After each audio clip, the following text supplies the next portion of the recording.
It's Tom, Jim, Dick, and Jennifer.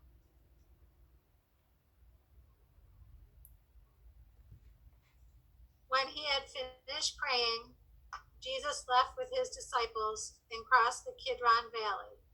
On the other side, there was an olive grove, and he and his disciples went into it.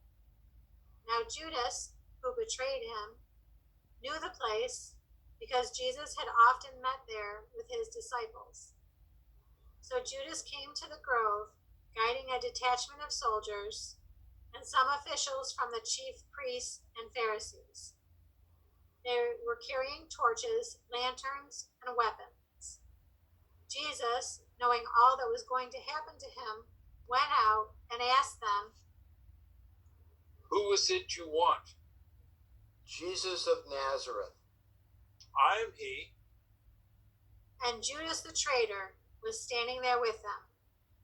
They bound him and brought him first to Annas, who was the father-in-law of Caiaphas, the high priest that year. Caiaphas was the one who had advised the Jews that it would be good if one man died for the people.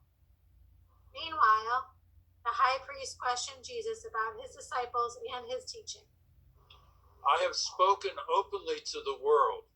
I always taught in synagogues or at the temple, where all the Jews come together. I said nothing in secret." Then Annas sent him, still bound, to Caiaphas the high priest.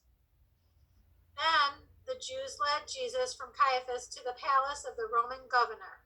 By now it was early morning, and to avoid ceremonial uncleanliness, the Jews did not enter the palace. They wanted to be able to eat the Passover. So Pilate came out to them and asked, "What charges are you bringing against this man?" If he were not a criminal, we would not have handed him over to you. "Take him yourselves and judge him by your own law." But we have no right to execute anyone. The Jews objected.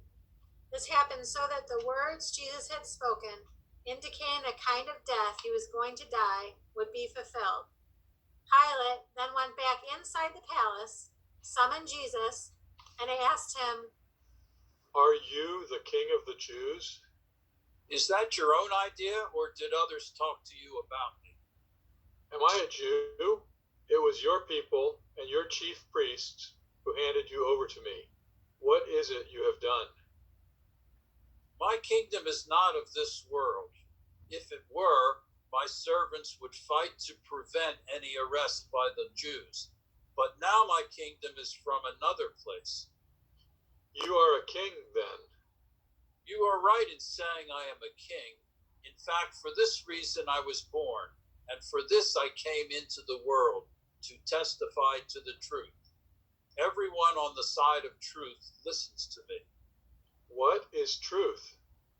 With this, he went out again to the Jews and said, "I find no basis for a charge against him. But it is your custom for me to release to you one prisoner at the time of the Passover. Do you want me to release the king of the Jews?" They shouted back, No, not him.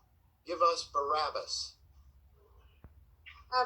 Barabbas had taken part in a rebellion. Then Pilate took Jesus and had him flogged. The soldiers twisted a crown of thorns and put it on his head. They clothed him in a purple robe and went up to him again and again, saying, Hail, King of the Jews. And they struck him in the face. Once more Pilate came out and said to the Jews, "Look, I am bringing him out to you to let you know that I find no basis for a charge against him." When Jesus came out wearing the crown of thorns and the purple robe, Pilate said to him, "Here is the man." As soon as the chief priests and other officials saw him, they shouted, Crucify him, crucify him. But Pilate answered, "You take him and crucify him. As for me, I find no basis for a charge against him." But they shouted, Take him away, crucify him.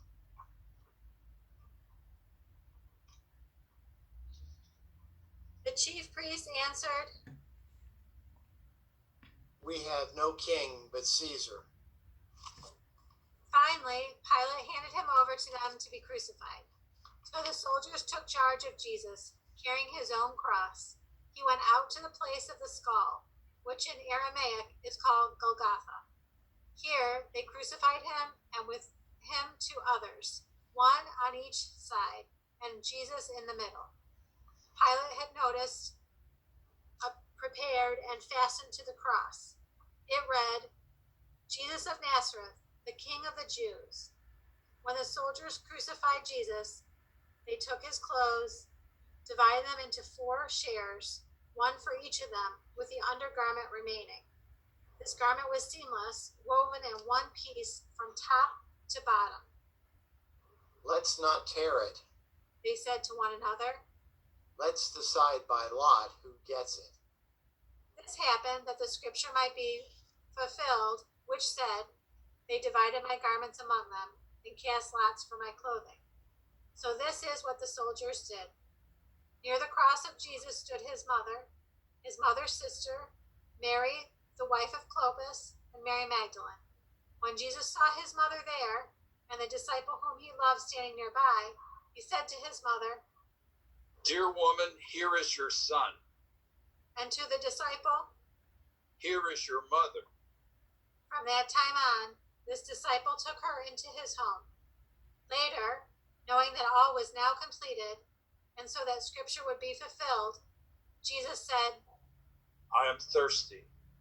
A jar of wine vinegar was there, so they soaked a sponge in it, put the sponge on a stalk of the hyssop plant, and lifted it to Jesus' lips.